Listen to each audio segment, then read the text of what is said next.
María Antonieta, reina de Francia y mártir de la Revolución. Por Anónimo. Los primeros años, una archiduquesa austriaca.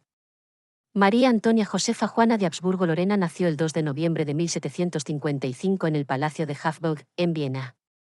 Era la decimoquinta hija de la emperatriz María Teresa de Austria y de Francisco I, emperador del Sacro Imperio Romano Germánico. Como miembro de la dinastía de los Habsburgo, María Antonia nació en medio del privilegio y el poder, pero también bajo el peso de las expectativas dinásticas que modelarían su destino. La emperatriz María Teresa, una gobernante poderosa y respetada, era conocida por su pragmatismo político y por utilizar a sus numerosos hijos como peones en el tablero de la diplomacia europea.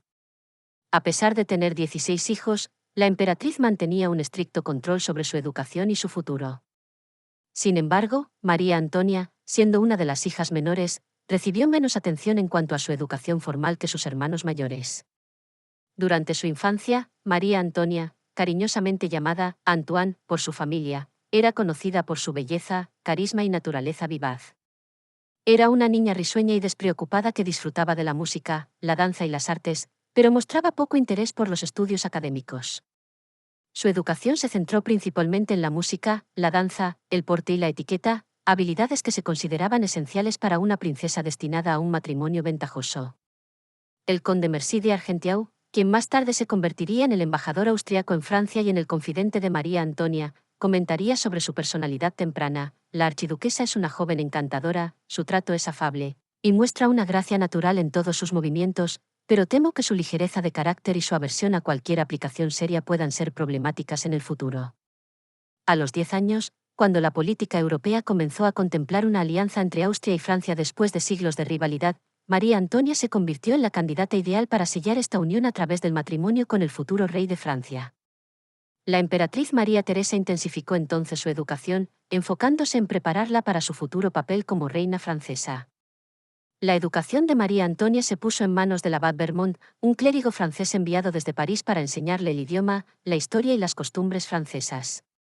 Sin embargo, a pesar de estos esfuerzos, su educación siguió siendo deficiente en muchos aspectos. A los 14 años, cuando se formalizó su compromiso con el Delfín de Francia, apenas podía escribir correctamente en alemán, su lengua materna, y su francés era rudimentario.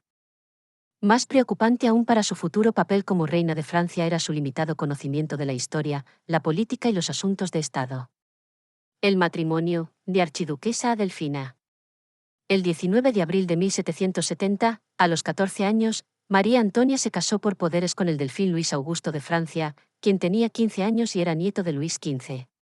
La ceremonia se celebró en Viena, con el hermano de María Antonia, el archiduque Fernando, representando al novio ausente. Tras la ceremonia, la joven archiduquesa renunció formalmente a sus derechos sobre los territorios de los Habsburgo y adoptó la versión francesa de su nombre, María Antonieta. El viaje desde Viena hasta la frontera francesa fue largo y ceremonioso. María Antonieta dejó atrás todo lo que conocía, incluida su querida perrita Max, ya que las estrictas reglas de etiqueta francesa prohibían traer posesiones austriacas a su nueva patria. En una isla en medio del Rin, cerca de Estrasburgo, se llevó a cabo una elaborada ceremonia de entrega. En una estructura especialmente construida para la ocasión, María Antonieta fue despojada de su ropa austriaca y revestida con atuendos franceses, simbolizando su transformación de archiduquesa austriaca a princesa francesa. El 16 de mayo de 1770, María Antonieta conoció por primera vez a su futuro esposo en el bosque de Compiègne. El encuentro fue incómodo. Luis Augusto era tímido, torpe y mostraba poco entusiasmo por su bella prometida. No obstante, la joven pareja se casó oficialmente el 16 de mayo de 1770 en la Capilla Real del Palacio de Versalles, en una ceremonia de gran magnificencia. Después de la ceremonia, se celebró un banquete seguido de un baile y, finalmente, la ceremonia del acostamiento, donde la pareja real fue conducida públicamente a su lecho nupcial, de acuerdo con la tradición de la corte francesa. Sin embargo, el matrimonio no se consumó esa noche, ni durante los 7 años siguientes, lo que se convertiría en una fuente de gran ansiedad política y personal. Las razones de esta falta de consumación han sido objeto de mucha especulación histórica, desde problemas físicos del delfín, posiblemente fimosis, hasta su timidez e inexperiencia. Sea cual fuere la razón, este hecho pondría a María Antonieta en una posición precaria, ya que su principal deber como delfina y futura reina era asegurar la sucesión al proporcionar herederos al trono.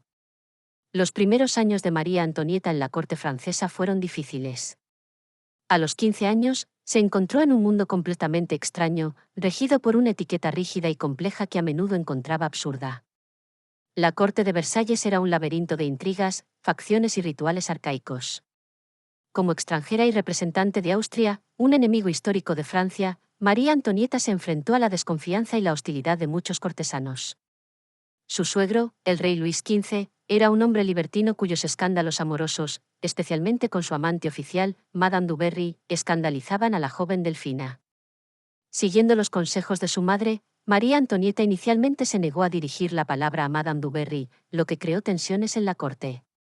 Eventualmente, presionada por razones diplomáticas, pronunció la famosa frase: «Hay mucha gente hoy en Versalles», una concesión mínima que, sin embargo, causó un gran alivio político. Durante estos primeros años, María Antonieta buscó refugio en un pequeño círculo de amigos, principalmente otras jóvenes aristócratas como la princesa de Lamballe y, más tarde, la duquesa de Polignac. También encontró consuelo en actividades frívolas. La moda, el juego, las fiestas y el teatro se convirtieron en sus principales ocupaciones, estableciendo un patrón de comportamiento que persistiría incluso después de convertirse en reina.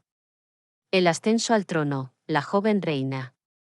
El 10 de mayo de 1774, Luis XV murió de viruela, y el delfín Luis Augusto, de apenas 19 años, se convirtió en el rey Luis XVI de Francia. María Antonieta, con 18 años, se convirtió en reina. Al enterarse de la noticia, la joven pareja se arrodilló y rezó: «Dios mío, guíanos, protégenos. Somos demasiado jóvenes para reinar». Estas palabras resultarían proféticas. Los primeros años del reinado de Luis XVI y María Antonieta fueron recibidos con optimismo por el pueblo francés. El joven rey, aunque inexperto, era conocido por su decencia, su deseo de hacer el bien y su interés en la reforma. María Antonieta, por su parte, era admirada por su belleza y elegancia. La pareja real parecía representar una nueva era, un cambio refrescante después del reinado moralmente corrupto de Luis XV. Sin embargo, este periodo de gracia sería breve. Mientras Luis XVI se sumergía en los asuntos de Estado y lidiaba con los graves problemas financieros heredados del reinado anterior, María Antonieta continuó con su estilo de vida frívolo. Su incapacidad para producir un heredero, el matrimonio seguía sin consumarse, aumentaba su ansiedad y la llevaba a buscar distracciones en lujos y pasatiempos. La reina se convirtió en un ícono de la moda. Trabajando con su modista, Rose Bertin, y su peluquero, Leonard Gautier, creó estilos extravagantes que fueron imitados en toda Europa. Sus elaborados peinados, conocidos como puff, podían elevarse más de 1 metro sobre su cabeza y a menudo incorporaban objetos simbólicos que conmemoraban eventos o expresaban mensajes políticos. Su pasión por la moda y las joyas le valió el apodo de Madame Déficit entre sus críticos, quienes la acusaban de contribuir a la crisis financiera de Francia con sus extravagantes gastos. Además de la moda, María Antonieta se entregó al juego de azar, a menudo participando en sesiones de cartas que duraban toda la noche y en las que se apostaban sumas enormes. También desarrolló un entusiasmo por el teatro, tanto como espectadora como participante en producciones privadas en Versalles.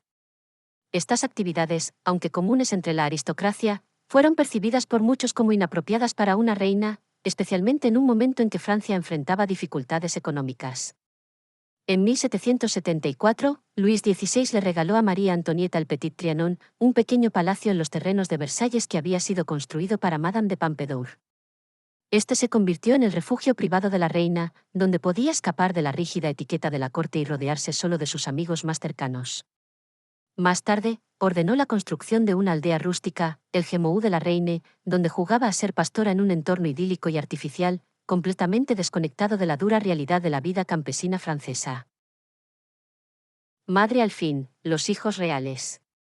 A pesar de la falta de intimidad física, María Antonieta y Luis XVI desarrollaron gradualmente un afecto mutuo.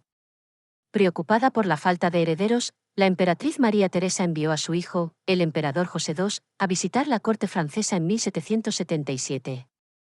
José tuvo conversaciones francas con la pareja real y, aparentemente, logró asesorar a Luis XVI sobre sus problemas matrimoniales.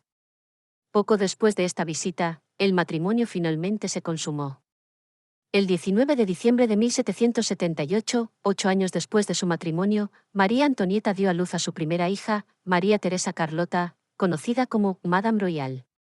Aunque la llegada de una niña, en lugar del deseado heredero varón, fue una decepción desde una perspectiva dinástica, el nacimiento transformó a María Antonieta. La maternidad le dio un nuevo propósito y suavizó su carácter. El 22 de octubre de 1781, para gran alegría de toda Francia, María Antonieta dio a luz a un hijo, Luis José, delfín de Francia. 2 años más tarde, el 27 de marzo de 1785, nació un segundo hijo, Luis Carlos. La familia real se completó con el nacimiento de una segunda hija, Sofía, el 9 de julio de 1786, aunque la pequeña princesa moriría antes de cumplir un año. Como madre, María Antonieta desafió las convenciones de la realeza francesa. En lugar de permitir que sus hijos fueran criados exclusivamente por nodrizas y gobernantas, como era costumbre, la reina tomó un papel activo en su educación y crianza. Supervisó personalmente su dieta, su vestimenta y sus actividades diarias. Esta dedicación maternal, aunque admirable desde una perspectiva moderna, fue vista por algunos contemporáneos como otra muestra de su desprecio por las tradiciones francesas. La maternidad también influyó en el estilo de vida de María Antonieta. Aunque no abandonó completamente sus diversiones aristocráticas, su círculo social se volvió más selecto y sus entretenimientos más sobrios. Sin embargo, su reputación ya estaba gravemente dañada, y estos cambios llegaron demasiado tarde para alterar la percepción pública. El declive, escándalos y rumores. A medida que las dificultades financieras de Francia se profundizaban en la década de 1780, la impopularidad de María Antonieta aumentaba. Su origen austriaco la convirtió en un blanco fácil para el descontento público. Austria era tradicionalmente vista como un enemigo de Francia, y muchos sospechaban que la reina era una espía o, al menos, que sus lealtades estaban divididas. El embajador austriaco, el conde Mercy de Argentiau, mantenía una correspondencia regular con María Antonieta, asesorándola sobre cómo promover los intereses de Austria en la corte francesa, lo que alimentaba estas sospechas. La extravagancia percibida de la reina, especialmente en tiempos de escasez, generó un profundo resentimiento. Se le atribuyó falsamente la frase, que coman pasteles, qu'ils mangent de la brioche, en respuesta a ser informada de que el pueblo no tenía pan, aunque no hay evidencia de que jamás dijera algo así. Esta atribución errónea, sin embargo, ejemplifica la percepción pública de su insensibilidad e indiferencia hacia el sufrimiento del pueblo. Los rumores sobre la conducta personal de María Antonieta también dañaron gravemente su reputación. Circulaban historias sobre sus supuestos amantes, tanto hombres como mujeres. Se la acusaba de mantener relaciones con el conde Axel von Fersen, un apuesto diplomático sueco, y con la princesa de Lamballe y la duquesa de Polignac, sus amigas más cercanas. Estos rumores, amplificados por una floreciente industria de panfletos pornográficos, presentaban a la reina como una ninfómana depravada, una mesalina austriaca, que corrompía la corte francesa con su lujuria insaciable. El asunto del collar de la reina, un escándalo que estalló en 1785, aunque no implicaba directamente a María Antonieta, asestó un golpe devastador a su reputación. Una estafadora, la condesa de Lamat, había engañado al cardenal de Rohan haciéndole creer que la reina deseaba adquirir secretamente un costoso collar de diamantes. El cardenal, ansioso por ganar el favor de María Antonieta, acordó actuar como intermediario. La condesa de Lamat se apoderó del collar y lo desmanteló para vender las piedras. Cuando el fraude salió a la luz, todos los implicados, incluida la reina, que era completamente inocente, se vieron envueltos en un escándalo público. El juicio subsiguiente exoneró al cardenal de Rohan, lo que fue interpretado por muchos como una desautorización de la reina. Este asunto reforzó la percepción pública de María Antonieta como una mujer frívola y corrupta, dispuesta a cualquier cosa por satisfacer sus caprichos. La sabiduría popular veía en el veredicto una prueba más de su culpabilidad, a pesar de que todas las evidencias apuntaban a su completa inocencia. La revolución, del esplendor al cautiverio. Para 1789, Francia se encontraba al borde de la bancarrota, y el descontento popular había alcanzado niveles peligrosos. Luis XVI se vio obligado a convocar los Estados Generales, una asamblea de representantes de los tres estamentos, clero, nobleza y tercer estado, que no se había reunido desde 1614. Esta convocatoria, pensada como una medida para abordar la crisis financiera, desencadenó una serie de eventos que llevarían a la Revolución Francesa. El 14 de julio de 1789, una turba parisina asaltó la Bastilla, una prisión-fortaleza que simbolizaba el poder real. Este evento, ahora celebrado como el Día de la Bastilla, marcó el comienzo oficial de la Revolución. María Antonieta, al enterarse de la caída de la Bastilla, supuestamente preguntó si se trataba de una revuelta, a lo que el duque de la Rochefoucauld-Liancourt respondió: «No, Majestad, es una revolución». El 5 de octubre de 1789, después de meses de creciente agitación, una multitud de mujeres parisinas marchó hacia Versalles exigiendo pan. Esta marcha de las mujeres a Versalles culminó con la invasión del palacio y el forzado traslado de la familia real a París, donde podrían ser vigilados más de cerca por el pueblo. Los revolucionarios los instalaron en el Palacio de las Tullerías, esencialmente bajo arresto domiciliario. La vida en las Tullerías fue una experiencia humillante para la antaño poderosa familia real. Aunque conservaban algunas de las apariencias de la realeza, su libertad estaba severamente restringida y vivían bajo constante vigilancia. María Antonieta, quien había asociado París con el peligro y la vulgaridad, se encontró ahora confinada en el corazón de la ciudad, rodeada de personas hostiles a la monarquía. Durante este periodo, María Antonieta mostró una fortaleza y dignidad que sorprendió incluso a sus detractores.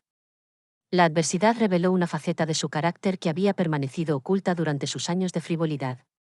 Se volvió el pilar emocional de la familia real y asumió un papel más activo en los asuntos políticos, instando a Luis XVI a resistir lo que ella veía como demandas revolucionarias excesivas. A pesar de su situación precaria, María Antonieta mantuvo correspondencia secreta con varios líderes extranjeros, incluido su hermano, el emperador Leopoldo II de Austria, buscando ayuda para restaurar la autoridad de la monarquía francesa. También desarrolló un plan de fuga con la ayuda del conde Axel von Fersen, su supuesto amante y leal amigo. La fuga real y sus consecuencias.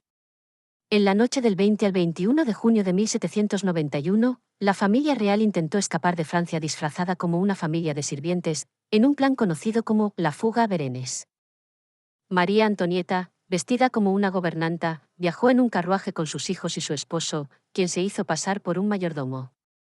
El plan, meticulosamente preparado durante meses, fracasó debido a una serie de contratiempos y retrasos. La familia real fue reconocida y detenida en el pueblo de Berenes, a unos 50 kilómetros de la frontera con los Países Bajos austriacos, actual Bélgica. Fueron escoltados de vuelta a París bajo fuerte guardia y en medio de multitudes hostiles. Este intento de fuga resultó catastrófico para la monarquía francesa. Lo que quedaba de la popularidad y confianza en Luis XVI se desvaneció, y muchos comenzaron a cuestionar la viabilidad de la monarquía constitucional que se estaba intentando establecer. Los más radicales empezaron a abogar por la abolición de la monarquía y el establecimiento de una república. Para María Antonieta, el fracaso de la fuga marcó un punto de inflexión. Su cabello, que había sido rubio rojizo, se volvió blanco casi de la noche a la mañana debido al estrés. A partir de ese momento, abandonó toda esperanza de restablecer el antiguo régimen y centró sus esfuerzos en proteger a sus hijos, especialmente al delfín, quien representaba el futuro de la dinastía. Los últimos días, de reina a prisionera. El 10 de agosto de 1792, una insurrección popular derrocó lo que quedaba de la monarquía. El Palacio de las Tullerías fue asaltado, y la familia real se vio obligada a buscar refugio en la Asamblea Legislativa. Al día siguiente, fueron transferidos a la Torre del Temple, una antigua fortaleza medieval que serviría como su prisión. Las condiciones en el Temple eran austeras, pero no inhumanas. La familia real ocupaba apartamentos en la torre principal, que habían sido adaptados apresuradamente para su uso. Aunque estaban estrechamente vigilados y sus movimientos eran restringidos, inicialmente se les permitió permanecer juntos, encontrando consuelo en su mutua compañía y en las rutinas diarias que intentaban mantener. Sin embargo, esta última semblanza de vida familiar no duraría mucho. El 21 de enero de 1793, tras un juicio por traición, Luis XVI fue guillotinado en la Plaza de la Revolución, actual Plaza de la Concordia. María Antonieta, ahora referida como la viuda Capeto, por Hugo Capeto, fundador de la dinastía real francesa, quedó devastada. Vestida de luto riguroso, se negó a comer durante días y pasaba horas llorando o sentada en silencio, sumida en la depresión. La tragedia familiar se profundizó aún más el 3 de julio de 1793, cuando se tomó la decisión de separar a María Antonieta de su hijo, el joven Luis Carlos, ahora reconocido por los realistas como Luis XVII. El niño, de 8 años, fue entregado a la custodia de un zapatero llamado Antoine Simon, quien tenía instrucciones de reeducarlo según los principios revolucionarios. Esta separación fue quizás el golpe más cruel para María Antonieta, que escribió en las paredes de su celda: «Mi Dios, ten piedad de mí». Mis ojos ya no tienen más lágrimas para llorar por ti, mis pobres hijos. Adiós, adiós.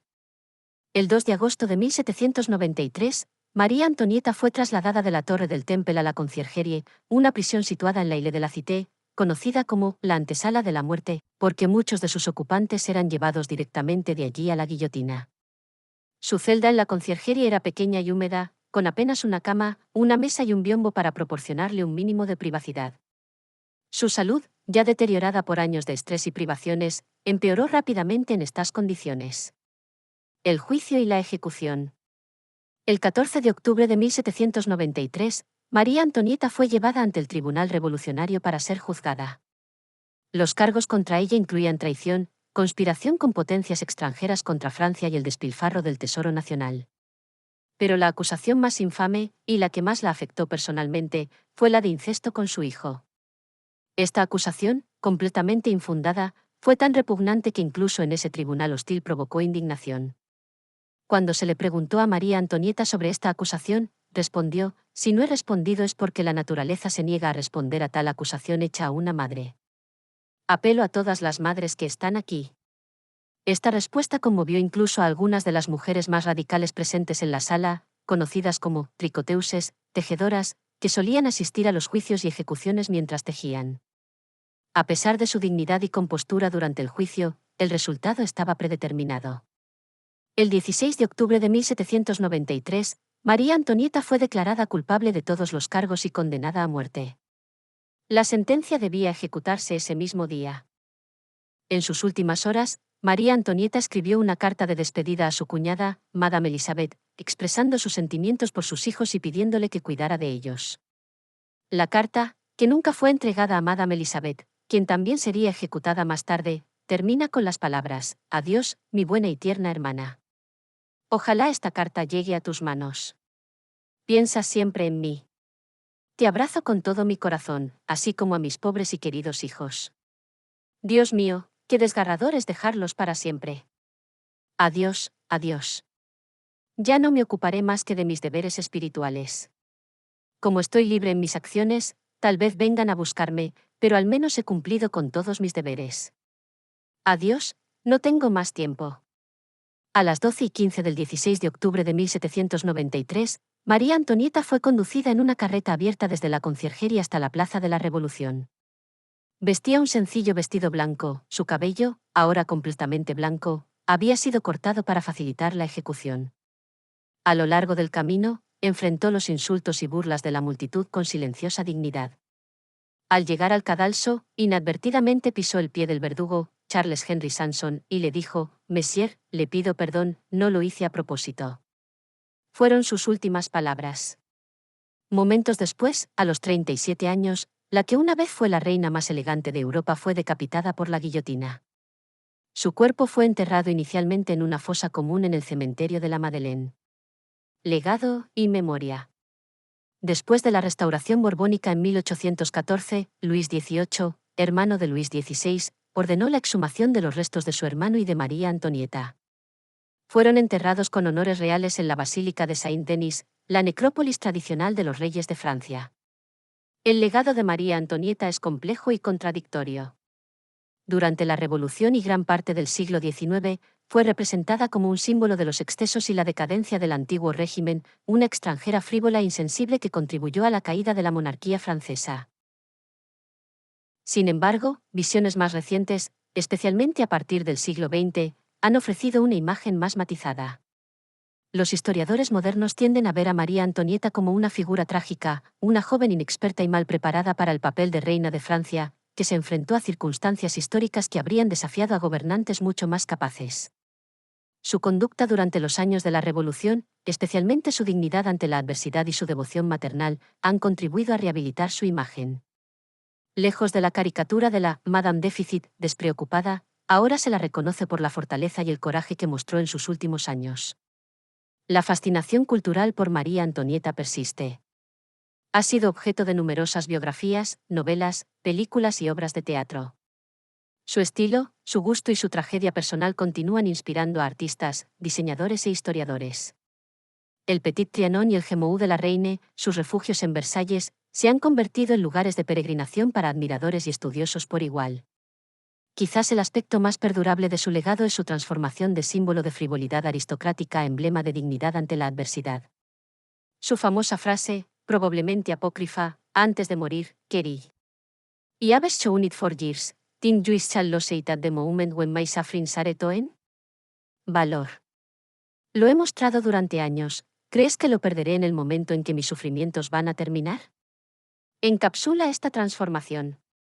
La historia de María Antonieta sigue siendo una poderosa narrativa sobre el poder, el privilegio, la responsabilidad y, en última instancia, la humanidad frente a fuerzas históricas implacables.